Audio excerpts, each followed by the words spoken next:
नमस्कार दर्शक बंधु आसंतु आज जानिबा सावित्री व्रतर पूजा विधि एवं ए व्रतर नियम सबु कौन काहाकू पूजा करिबा सामग्री कौन आवश्यक विधि कौन कौन खाइबा नाही एवं प्रथम थर सावित्री व्रत जे करूचंदी से केमिति करिवे जदि घरे करूचंदी केमिति करिवे एही परी बहुत सारा प्रश्नर उत्तर।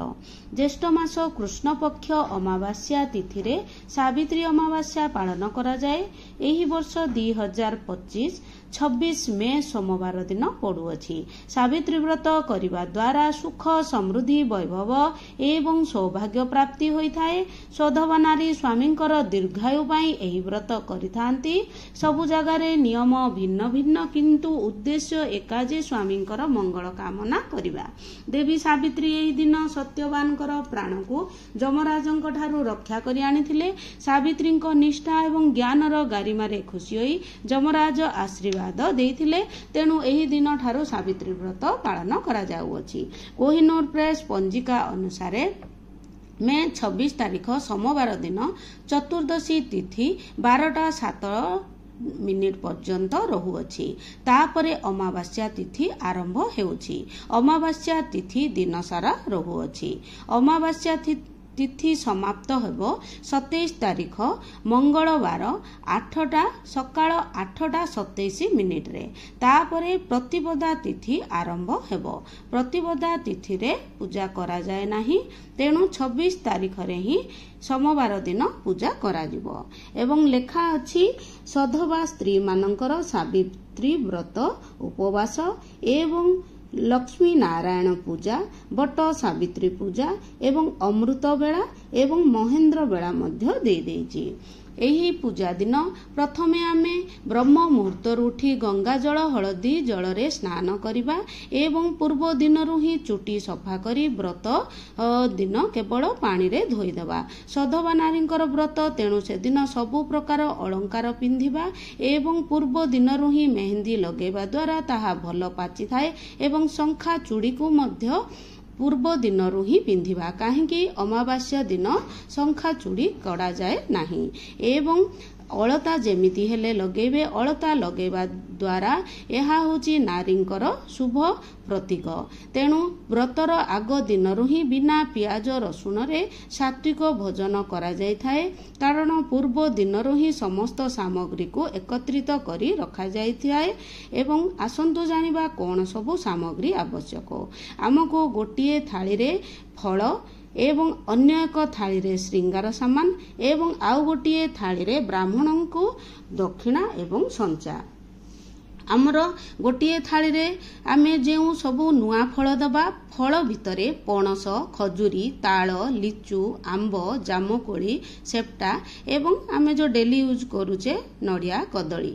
एवं आउ गोटिए थाली रे श्रृंगार सामान साड़ी शंखा सिंदूर व्रत एई सबु मां को अर्पण करा जाय थाए। एवं आउ गोटे थाली रे ब्राह्मण को संचा देबा एवं समस्त प्रकार पुष्प अर्पण करिबा। गेंडू पुष्प एवं रजनीगंधा मल्ली जे कोनोसी आमर सब फूल आमर मां को चढ़ा जाय थाए। एवं रगड़ा मुग व्यवहार करा जाय थाए। मुग को आग दिन किंबा सकाळे आमे बतरेई देबा एवं मुगरे किछि गुड़ पकाई ठाकुर को भगवान लक्ष्मी नारायण को भोग अर्पण करा जाय थाए। एवं घरे जदि आमे करूचे ताहाले समस्त पूजा सामग्री को एकत्रित करिबा एवं समस्त प्रकार फूल दुब दुर्लभा समस्त सामग्री एवं लक्ष्मी नारायण को पाए नूतन वस्त्र पद्म पुष्प एवं किछि पान पत्र बोरकोली पत्र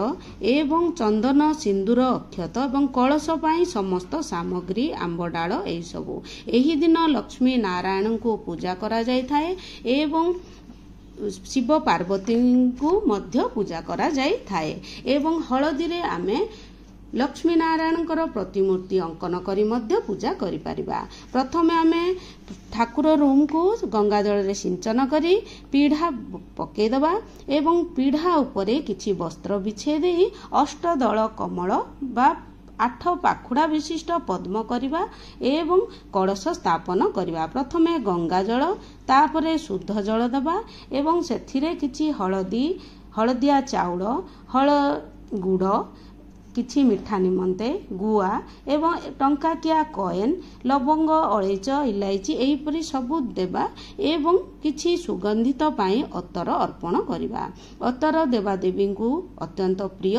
तापरे आंब डाल देई सेथिरे पूर्ण कलश पाई किछि पात्र रे चाउल रखी देबा एवं पैड़ किंबा नड़िया किंबा गुआ आमे कलश रे रखिपारिबा एवं पैता अर्पण करिबा एवं पंचामृत गंगा जल रे स्नान करिबा परे चंदन सिंदूर अक्षत अर्पण करिबा। पंच देवता को आवाहन करिबा। गणे नारायण रुद्रे अंबिके भास्करे पंच देवताए नमः एवं कलश रे वरुण देवता मध्य वास करंती। समस्त प्रकार पुष्प अर्पण करिबा एवं धूप दीप अर्पण करिबा एवं आशय प्रभु मो कलश रे आवाहन करूची पूजा पांतु एही प्रार्थना करिबा एवं अखंड दीप प्रज्वलन करिबा। अखंड दीप को दीप होची हमर साक्षी तेणु अखंड दीप प्रज्वलन करिबा जे संध्या जाई किंबा जेते समय पूजा करूचे एवं चंदन सिंदूर अक्षत देई दीप देवाय नमः। तापरे आमे संकल्प करिबा किछि गुआ चाउल एवं फूल को धरी आमे मोर नाग गोत्र एवं ना कही प्रभु मु आपणक पूजा पाई एई व्रत करूची संकल्प नौची मो पूजा को स्वीकार करंतु। तापरे लक्ष्मी नारायण को पंचामृत गंगा जल रे स्नान करी सफा वस्त्र रे पोछि देबा एवं नूतन वस्त्र परिधान करी किछि चाउल किंबा किछि फूल रखी भगवान को सेठी स्थापन करिबा एवं मां को जदि प्रतिमूर्ति अछि ताहले मां को मूर्ति को रखिबा किंबा फोटो अछि फोटो रखिबा एवं जदि गुआ फोटो नाही मूर्ति नाही तबे लक्ष्मी नारायण को रूप रे गुआ को मध्य आमे स्थापन करिबा एवं स्नान परे गोलाप जल किछि अर्पण करिबा।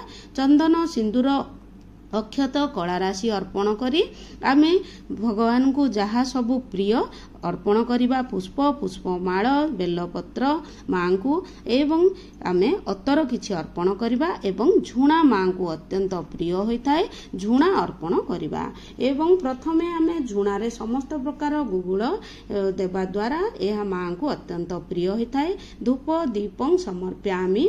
ओम श्री श्री महालक्ष्मी नमः।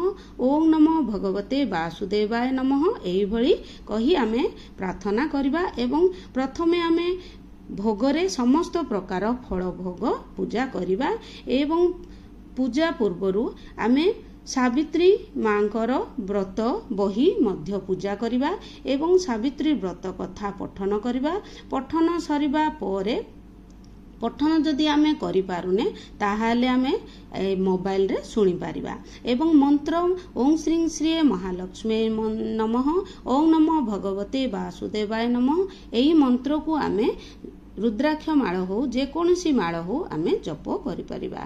प्रभु मां आसंतु हे मां मो भोग को अमृत रूपे स्वीकार करंतु। एही भଳି मध्यान रे आमे मां को भोग अर्पण करिबा एवं जहा हमर व्रत आमे पिंधिबा सेई व्रत को मां को पाखरे रखी पूजा करिबा एवं संध्या रे मां भगवान को उठेबा लक्ष्मी नारायण को उठेबा।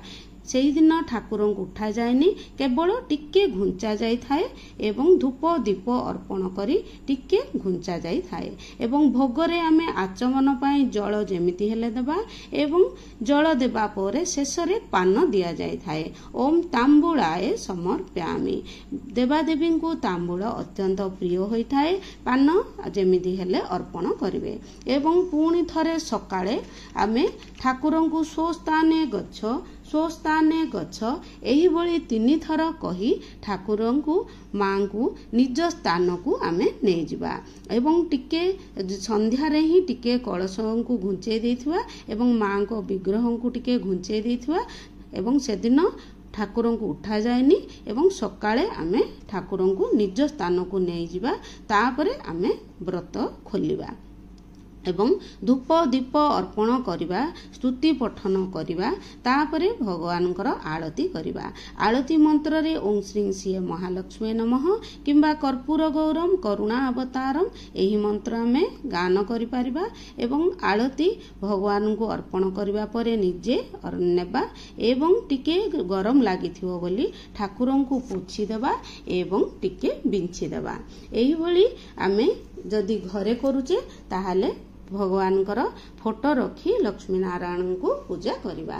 ଯଦି ଆମେ ହଳଦୀରେ ମଧ୍ୟ ଆମେ ଲକ୍ଷ୍ମୀ ନାରାୟଣଙ୍କ ପ୍ରତିମୂର୍ତ୍ତି ଅଙ୍କନ କରି ଆମେ ପୂଜା ମଧ୍ୟ କରିପାରିବା। ବ୍ରାହ୍ମଣଙ୍କୁ ଘରକୁ ଡାକି ଘରେ ପୂଜା କରାଇବା ଅତ୍ୟନ୍ତ ଶୁଭ ହୋଇଥାଏ ଏବଂ ବ୍ରାହ୍ମଣଙ୍କ ମୁଖରୁ ବ୍ରତ କଥା ଶୁଣିବା ମଧ୍ୟ ଅତ୍ୟନ୍ତ ଶୁଭ ହୋଇଥାଏ। ତେଣୁ ଆମେ ଏହା ମଧ୍ୟ କରିପାରିବା ଏବଂ ବ୍ରତ ପୂଜା ସରିବା ପରେ ବ୍ରତକୁ ଆମେ ହାତରେ ପିନ୍ଧିବା ଏବଂ ଯଦି ସବୁ ଜାଗାରେ ବ୍ରତ ପୂଜା କରୁନାହାନ୍ତି, ଯାହାର ବ୍ରତ ଯିଏ ପିନ୍ଧୁଛନ୍ତି ସେମାନେ ଲାଲ କିମ୍ବା ହଳଦିଆର ବ୍ରତ ପିନ୍ଧିବେ, 7ଟି ଗଣ୍ଠି ପକେଇ ପୂଜା କରିବେ ଏବଂ ଡାହାଣ ହାତରେ ପିନ୍ଧିବେ। ତା ପରଦିନ ଗାଧେଇବା ପରେ କାଢି ବିସର୍ଜନ କରିଦେବେ ନଦୀରେ କିମ୍ବା ମାଟିରେ। ପ୍ରଥମ ଥର ଯିଏ ସାବିତ୍ରୀ ବ୍ରତ କରିବେ ସେ ବ୍ରାହ୍ମଣଙ୍କ ଠାରୁ ସଂକଳ୍ପ ନେବେ, ତାପରେ କରିବେ ଏବଂ ସମସ୍ତ ଜିନିଷ ନୂଆ ଜିନିଷରେ ପୂଜା କରିବେ। ବାକି ପୂଜା ସବୁ ସମାନ ରହିବ ଏବଂ ଏହି ଦିନ ଆମର ଗର୍ଭବତୀ ନାରୀ ଯେମିତି ହେଲେ ବି ଏହି ଦିନ ପୂଜା କରିବେ, କିନ୍ତୁ ଉପବାସ ରହିବେ ନାହିଁ। ଉପବାସ ପୂଜା ପୂର୍ବରୁ କିଛି ଜୁସ୍ ଖାଇପାରିବେ ଏବଂ ଯାହା ହେଲେ ବି ପରଟା ତାଙ୍କେ ଖାଇପାରିବେ, କିନ୍ତୁ ଛୁତିକା ମୃତ୍ତିକା ହୋଇଥିବା ଯଦି ହୋଇଥିବ ମାନସିକ ପୂଜା କେବଳ କରିବେ ଏବଂ ମନ୍ଦିର ଯିବେନି, ନିଜ ଘରେ ଉପବାସରେ ରହିବେ ଏବଂ ବ୍ରତ ପାଳନ କରିବେ। ଏବଂ ଋତୁମତୀ ନାରୀ 5 ଦିନରେ ଯଦି ପୁରା ସୁସ୍ଥ ହୋଇଥିବେ ତେବେ ପୂଜା କରିପାରିବେ, ସାମଗ୍ରୀକୁ ଛୁଇଁବେ ନାହିଁ। ଅନ୍ୟ ଜଣଙ୍କ ହାତରେ ପୂଜା ସାମଗ୍ରୀ ପୂଜା କରି ଶୁଦ୍ଧ ହେବା ପରେ ବ୍ୟବହାର କରିବେ ଏବଂ ଆମେ ଏହି ଦିନ ଆମିଷ, ପିଆଜ ରସୁଣ, ପିତା, କଷା ଏବଂ ରନ୍ଧା ହୋଇଥିବା ଜିନିଷ ବା ଭାତ ଆମେ ଖାଇବାନି କିମ୍ବା ଲୁଣ ମଧ୍ୟ ଆମେ ଖାଇବାନି। କେବଳ ସାତ୍ୱିକ ଖାଦ୍ୟ ଏହି ଦିନ ଖିଆଯାଇଥାଏ। ଜୁସ୍, ବୁଟ, ଗଜାମୁଗ, ଶାଗୁ, ଫଳ, ସାତ୍ୱିକ ଭୋଜନରେ ଆମେ ଛେନା ପଣା, ବେଲ ପଣା, ବିଭିନ୍ନ ପ୍ରକାର ପଣା ଖାଇପାରିବା। ମା ସାବିତ୍ରୀ ଜଙ୍ଗଲରେ ଫଳମୂଳ ଖାଇ ଉପବାସ କରିଥିଲେ, ତେଣୁ ଫଳ ଖାଇବାର ବିଧାନ ରହିଅଛି। ନିଜର ସ୍ୱାସ୍ଥ୍ୟକୁ ଦେଖି ଖାଆନ୍ତୁ, ଯେତିକି ଶକ୍ତି ସେତିକି ଭକ୍ତି। ସ୍ୱାସ୍ଥ୍ୟ ହିଁ ସମ୍ପଦ। ତେଣୁ ଆମର ଯଦି ସେତିକି ସ୍ୱାସ୍ଥ୍ୟ କାମ କରୁନି ଉପବାସ ରହିବା ପାଇଁ, ତେବେ ଆମେ ସକାଳେ ଯାହା ହେଲେ ବି ଜୁସ୍ ଖାଇ ଆମେ ପୂଜା କରିପାରିବା। ଏବଂ ଏହି ଦିନ ସ୍ୱାମୀଙ୍କୁ ପୂଜା କରାଯାଇଥାଏ ଏବଂ ସ୍ୱାମୀଙ୍କର ପାଦ ଧୁଆ ହୋଇଥାଏ ଏବଂ ଯଦି ଆମେ ପୁରା ଧୋଇ ପାରୁନେ ତେବେ ଟିକେ ଖାଲି ଜଳ ସିଞ୍ଚନ କରି ଆମେ ପୂଜା କରିପାରିବା ଏବଂ କିଛି ଭୋଗ ଖୁଆ ହୋଇଥାଏ। ସ୍ୱାମୀ ସିନ୍ଦୁର ଆମକୁ ଲଗେଇ ଦେଇଥାନ୍ତି, ଚୁଡ଼ି ମଧ୍ୟ ଲଗେଇ ଦେଇଥାନ୍ତି ଏବଂ ଆମକୁ କିଛି ଖୁଆଇ ଦେଇ ଆମର ବ୍ରତ ଖୋଲା ହୋଇଥାଏ ଏବଂ ଆମେ ମୁଣ୍ଡିଆ ମାରିବା ଏବଂ ମନରେ ଚିନ୍ତା କରିବା, ଯାହା ଭୁଲ ହୋଇଥାଏ ମୋତେ କ୍ଷମା କରିବେ। ପୂଜା ଦିନ ଶଙ୍ଖା ସିନ୍ଦୁର ଖୋଲାଯାଏ ନାହିଁ, ମଙ୍ଗଳସୂତ୍ର ମଧ୍ୟ ଖୋଲାଯାଏ ନାହିଁ। ଯଦି ରକ୍ଷାସୂତ୍ର ପୂଜା କରିଛନ୍ତି ତେବେ ସ୍ୱାମୀଙ୍କୁ ଆମେ ପିନ୍ଧେଇ ପାରିବା ଏବଂ ଯଦି ଆମେ ଘରେ ପୂଜା କରୁଛେ ତାହେଲେ ଆମେ ମନ୍ଦିରରେ ପୂଜା କରୁଛେ, ତେବେ ଆମେ କିପରି ପୂଜା କରିବା? ମନ୍ଦିରକୁ ମଧ୍ୟ ସେମିତି 2ଟି ଜାଗାର ବ୍ୟବସ୍ଥା କରିବା। ଗୋଟିଏ ଜାଗାରେ ଫଳମୂଳ ଏବଂ ଅନ୍ୟଟାରେ ଶୃଙ୍ଗାର ସାମାନ ରଖିବା ଏବଂ ଧୂପ, ଦୀପ, ପୁଷ୍ପ ଓ ବ୍ରାହ୍ମଣଙ୍କ ପାଇଁ ସଞ୍ଚା ଦକ୍ଷିଣା ଇତ୍ୟାଦି ରଖିବା। ମନ୍ଦିରରେ ପ୍ରଥମେ ଠାକୁରଙ୍କୁ ଧୂପ ଦୀପ ଲଗାଇ ପୁଷ୍ପ ଅର୍ପଣ କରିବା ଏବଂ ବ୍ରାହ୍ମଣଙ୍କ ମୁଖରୁ ସାବିତ୍ରୀ ବ୍ରତ କଥା ଶୁଣିବା। ସମସ୍ତ ପୂଜା ସାମଗ୍ରୀ ସଜାଇ ରଖିବା ଏବଂ ଶୁଣିବା। ବ୍ରତ କଥା ଶୁଣିବା ପରେ ଭୋଗ ଭୋଗ ଅର୍ପଣ କରାଯାଇଥାଏ ଏବଂ ଆଳତି ଦର୍ଶନ କରି ବ୍ରାହ୍ମଣଙ୍କୁ ସଞ୍ଚା ଦେଇ ଆଶୀର୍ବାଦ ନେବା।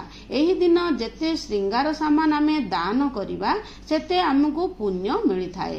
ବ୍ରାହ୍ମଣଙ୍କ ପତ୍ନୀଙ୍କୁ ଦେବା କିମ୍ବା ଆମେ ଆମ ଘରେ ଯିଏ କାମ କରୁଥିବ କିମ୍ବା ଗରିବ ମହିଳାଙ୍କୁ ଆମେ ଶ୍ରୀଙ୍ଗାର ସାମାନ ଦେବା।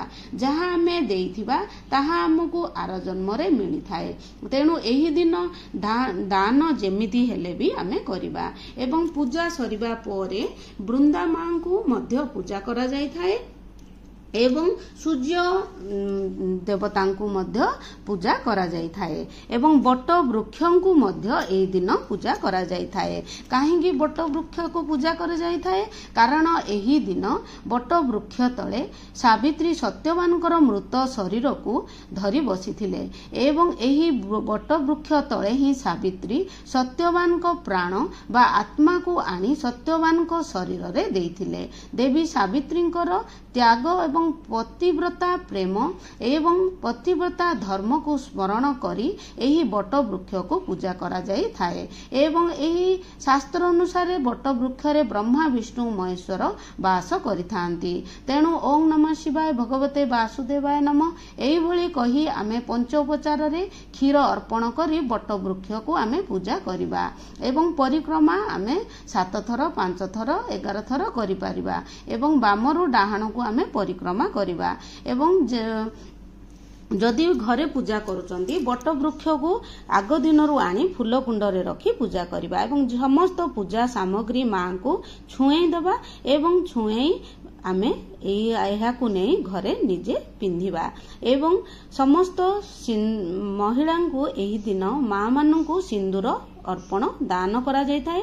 ତେଣୁ ପୂଜା ସରିବା ପରେ ଆମଠୁ ବଡ଼ ଗୁରୁଜନଙ୍କୁ ଏବଂ ମା ଭଉଣୀଙ୍କୁ ଆମେ ପରସ୍ପରଙ୍କୁ ସିନ୍ଦୁର ଲଗା ହୋଇଥାଏ। ଯେତେ ଆମେ ସିନ୍ଦୁର ଅର୍ପଣ କରିବା ସେତେ ଆମର ତାହା ବଢ଼ିଥାଏ। ତେଣୁ ମା ପୂଜା ଶେଷରେ ସମସ୍ତ ସାମଗ୍ରୀକୁ ଠାକୁରଙ୍କୁ ଛୁଆଇ ଆମେ ଘରେ ନେଇ ସମସ୍ତ ପୂଜା ସାମଗ୍ରୀକୁ ଆମେ ନିଜେ ପିନ୍ଧିବା ଏବଂ ଶେଷରେ କ୍ଷମା ପ୍ରାର୍ଥନା କରିବା, ହେ ମା ମୋ ପୂଜାରେ ଭୁଲ ଥିଲେ ମୋତେ କ୍ଷମା କରନ୍ତୁ। ଯେମିତି ସାବିତ୍ରୀ ଏବଂ ସତ୍ୟବାନ ଜୀବନଙ୍କୁ ଆପଣ ପ୍ରାଣ ରକ୍ଷା କରିଥିଲେ ଆମକୁ ମଧ୍ୟ ଠିକ୍ ସେଇଭଳି ସ୍ୱାମୀଙ୍କର ପ୍ରାଣକୁ ରକ୍ଷା କରିପାରିବୁ ଏବଂ ତାଙ୍କ ଆୟୁକୁ ଦୀର୍ଘାୟୁ କରିପାରିବୁ ଏହିପରି କାମନା ମୁଁ କରୁଛି ଏବଂ ମୋ ବ୍ରତକୁ ସମ୍ପୂର୍ଣ୍ଣ କରୁଛି। ଏବଂ ଯଦି ଆମ ଘରେ ସ୍ୱାମୀ ନାହାନ୍ତି ବାହାରକୁ ଯାଇଛନ୍ତି ତେବେ ଆମେ ସ୍ୱାମୀଙ୍କର ଫଟୋ ଦେଖି ଆମେ ଆମ ବ୍ରତ ଖୋଲିବା। ଯାହା ଭୋଗ ଆଣିଥିବା ସେହି ଭୋଗକୁ ଆମେ ଗ୍ରହଣ କରିବା ଏବଂ କିଛି ଜଳ ଆମେ ଗ୍ରହଣ କରିବା। ଏହାଦ୍ୱାରା ଆମ ପୂଜା ସମ୍ପୂର୍ଣ୍ଣ ହୋଇଥାଏ। ଏହିପରି ସାବିତ୍ରୀ ବ୍ରତ ପୂଜା କରାଯାଏ। ଆଶା କରୁଛି ମୋ ଭିଡ଼ିଓଟି ଯଦି ଭଲ ଲାଗିଥାଏ ତାହେଲେ ନିଶ୍ଚୟ ଲାଇକ୍ ଗୋଟିଏ କରିବେ ଏବଂ ସେୟାର ଏବଂ ସବସ୍କ୍ରାଇବ କରିଦେବେ। ରହିଲି ଓಂ ନମୋ ନାରାୟଣ। ମାତାଙ୍କୁ ପୂଜା କରିବା ମଧ୍ୟ ବିଧାନ ରହିଅଛି। ଗୋମାତାଙ୍କୁ ପୂଜା କରିବା ଦ୍ୱାରା 33 କୋଟି ଦେବାଦେବୀଙ୍କର ଆଶୀର୍ବାଦ ମିଳିଥାଏ। ତେଣୁ ଏହି ଦିନ ଗୋମାତା ଏବଂ ସମସ୍ତ ଜୀବଜନ୍ତୁଙ୍କୁ ପୂଜା କରିବା ଏବଂ ବାରିଆଡ଼େ କିଛି ପିତୃପୁରୁଷଙ୍କ ନିମନ୍ତେ କିଛି ଖାଦ୍ୟ ଅର୍ପଣ କରିବା। ପିତୃ ଶ୍ରାଦ୍ଧ ମଧ୍ୟ ଅମାବାସ୍ୟାରେ ଦିଆଯାଇଥାଏ ଏବଂ ସମସ୍ତ ପ୍ରାଣୀଙ୍କ ସେବା କରିବା ଏବଂ ସମସ୍ତ ପକ୍ଷୀ ଜୀବଜନ୍ତୁକୁ ସେବା କରିବା ଦ୍ୱାରା ହିଁ ଭଗବାନ ଅତ୍ୟନ୍ତ ପ୍ରସନ୍ନ ହୋଇଥାନ୍ତି। ଏହିଭଳି ମୋ ଭିଡ଼ିଓଟି ଭଲ ଲାଗିଥିଲେ ନିଶ୍ଚୟ ସବସ୍କ୍ରାଇବ କରିଦେବେ। ରହିଲି ଓಂ ନମୋ ନାରାୟଣ।